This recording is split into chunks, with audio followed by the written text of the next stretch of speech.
Naam, Oregani mpenzi mtazamaji wa channel hii ya YouTube ya Zenji Max. Naam, taarifa kubwa zaidi kuliko ni kuhusiana na yale ya kimichezo ambayo yanazidi kuendelea kwenye viunga mbalimbali ndani na nje ya mipaka ya Tanzania, na kukiwa kuna taarifa ambayo inaelezea mchakato mzima wa klabu ya soka ya wananchi Dar es Salaam Young Africans ambayo siku za hivi karibuni imejikuta ikiingia katika masuala mengine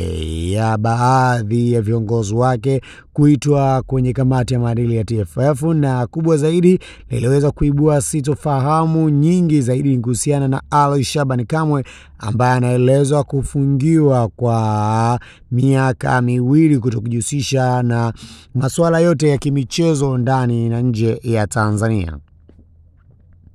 Kosa la Ali Shabani Kamwe linaanzia wapi? Mara baada ya kamati hiyo ya maadili ya TFF kukaa na kupima na kugundua kwamba Ali Shabani Kamwe amekuwa akitoa matamshi ambayo si mazuri kwenye kati tofauti, ndicho ambacho kimeweza kuwapelekea kamati ya maadili ya TFF moja kwa moja kuweza kuchukua nafasi ya kwanza kumshtaki Ali Shabani Kamwe, kama ambavyo umewahi kuwafanyia watu wengine kwa kuwapiga adhabu nyundo ndefu katika kuhakikisha moja kwa moja nidhamu, kauli za maneno, uandishi kwenye mitandao mbalimbali ya kijamii inatakiwa kuzingatiwa. Haji Sande Manara ambaye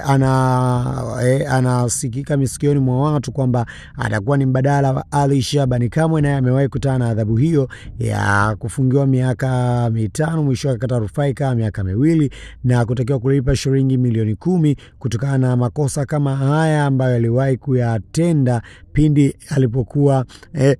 akiyazungumza na kunukuliwa na vyombo mbalimbali vya habari. Na kosa mbaya zaidi ni kuweza kumsema vibaya Wallace Karia ambaye ni rais wa shirikisho la miguu la soka la Tanzania yani TFF. Mambo yamezidi kwenda ndivyo sivyo baada ya shirikisho la mpira wa miguu TFF pamoja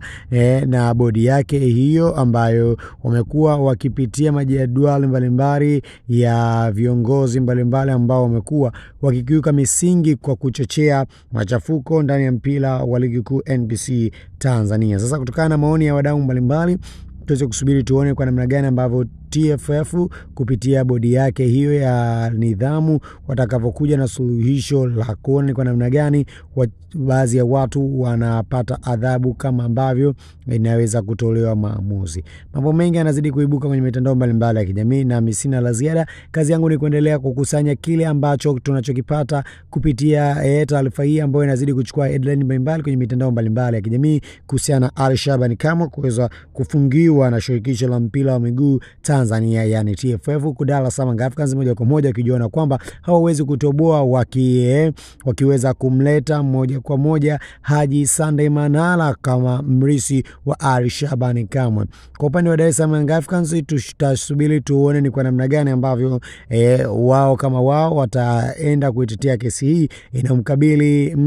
Ali Shabani Kamwe. Mimi sina la ziada mpaka wakati mwingine ambapo nitadunda na kuletea habari za kimichezo kutoka ndani na nje ya mipaka ya Tanzania. Don't forget to subscribe, like pamoja na kucomment. Bye.